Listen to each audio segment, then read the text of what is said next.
Cerpen Rumah yang Terang karya Ahmad Tohari. Listrik sudah 4 tahun masuk kampungku dan sudah banyak yang dilakukannya. Kampung seperti mendapat injeksi tenaga baru yang membuatnya menggeliat penuh gairah. Listrik memberi kampungku cahaya, musik, es, sampai api dan angin.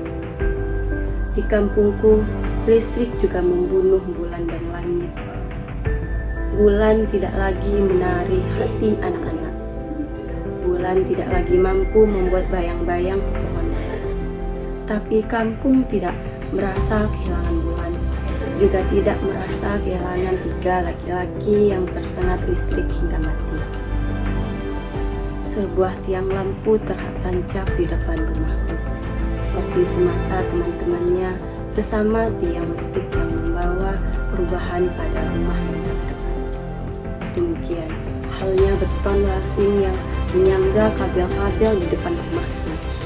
Bedanya, yang dibawa ke rumahku adalah celoteh-celoteh sengit 2 tetangga di belakang rumah. Sampai sekian lama, rumahku tetap gelap. Ayahku tidak mau pasang listrik. Inilah yang membuat tetangga di belakang rumahku jengkel terus-terusan. Keduanya sangat berhasrat menjadi pelanggan listrik. Tapi hasrat mereka mungkin terlaksana sebelum ada datang di hubungan rumahku. Rumah 2 tetangga di belakang itu terlalu jauh dari tiang. Kampungku yang punya kegemaran berceloteh seperti mendapat jalan buat berkata seenaknya terhadap ayahku. Tentu saja 2 tetangga itulah sumbernya. Haji Bakir itu seharusnya berganti nama menjadi Haji Baklil. Dia kaya tetapi tidak mau pasang listrik. Tentu saja dia khawatir akan keluar banyak duit. Kadang celoteh yang sampai di telingaku sedemikian tajam sehingga aku tak kuat lagi menerimanya.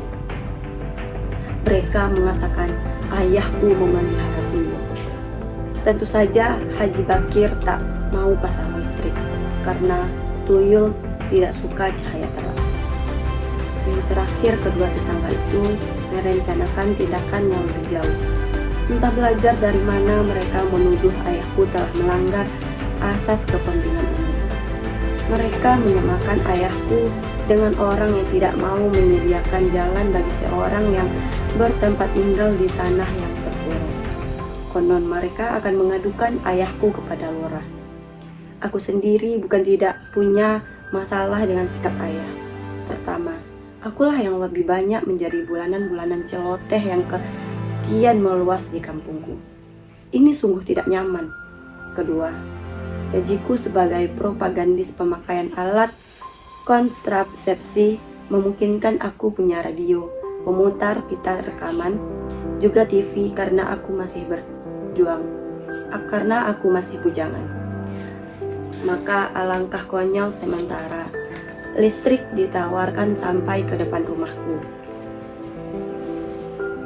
Aku masih harus repot dengan setiap kali membeli baterai dan nyetrum aki. Ketika belum tahu latar belakang sikap ayah, aku sering membujuk, "Loh, kenapa aku dan ayah tidak ikut beramai-ramai bersama orang sekampung memburu bulan?"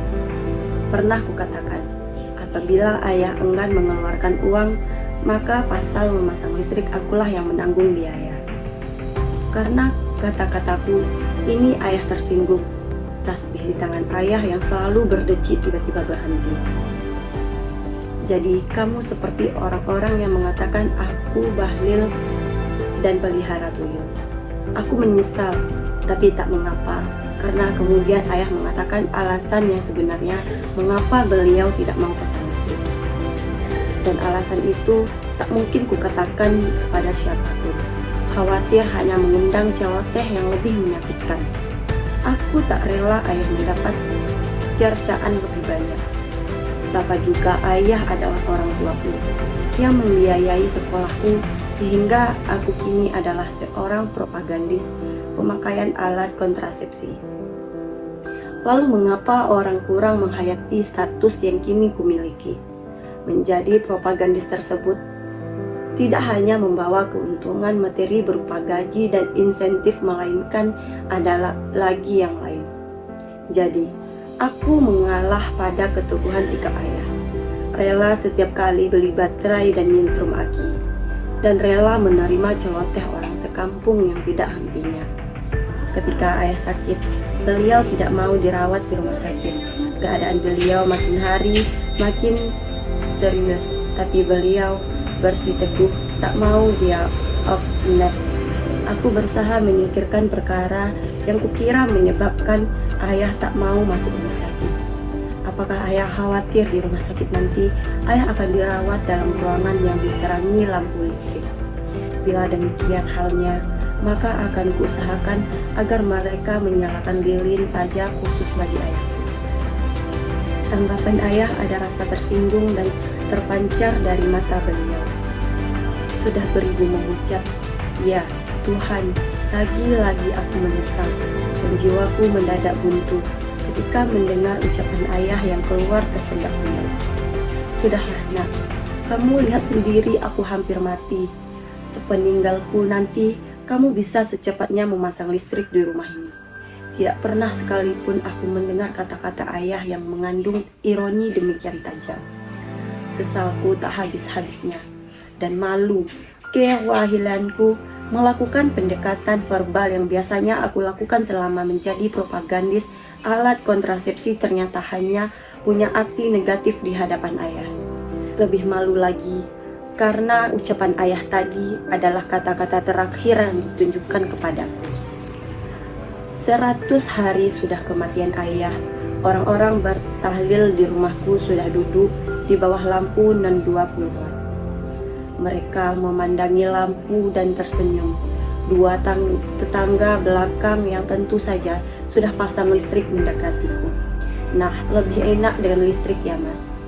Aku diam karena sebal melihat gaya mereka yang pasti menghubung-hubungkan pemasangan listrik di rumahku yang baru bisa terlaksana sesudah kematian ayah.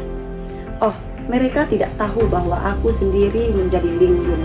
Listrik memang sudah terkupasang, tapi aku justru takut menghidupkan radio, TV, pemutar pita rekaman. Sore hari aku tak pernah membuat apapun sampai ibu yang menghidupkan lampu. Aku enggan menjamah sekelar karena setiap kali aku melakukan hal itu, tiba-tiba bayangan ayah muncul dan ku dengar terletak-letik suara tasbihnya. Linglung. Maka tiba-tiba mulutnya menyerocos. Kepada tamu yang bertahlil, aku mengatakan alasan yang sebenarnya mengapa ayahku tidak suka listrik. Suatu hal yang seharusnya tetap kusimpan. Ayahku memang tidak suka listrik. Beliau punya keyakinan hidup dengan listrik akan mengundang keborosan cahaya. Apabila cahaya yang dihabiskan semasa hidupnya, maka ayahku khawatir tidak ada lagi cahaya bagi beliau di dalam kubur. Aku siap menerima celoteh dan olok-olok yang mungkin akan dilontarkan para tamu, karena aku sendiri pernah mentertawakan pikiran ayah yang anti itu. Para tamu malah menunduk. Aku juga menunduk, sambil berdoa tanpa sedikit pun kadar olok-olok. Kiranya ayah mendapat cukup cahaya di alam sana. Sekian, terima kasih.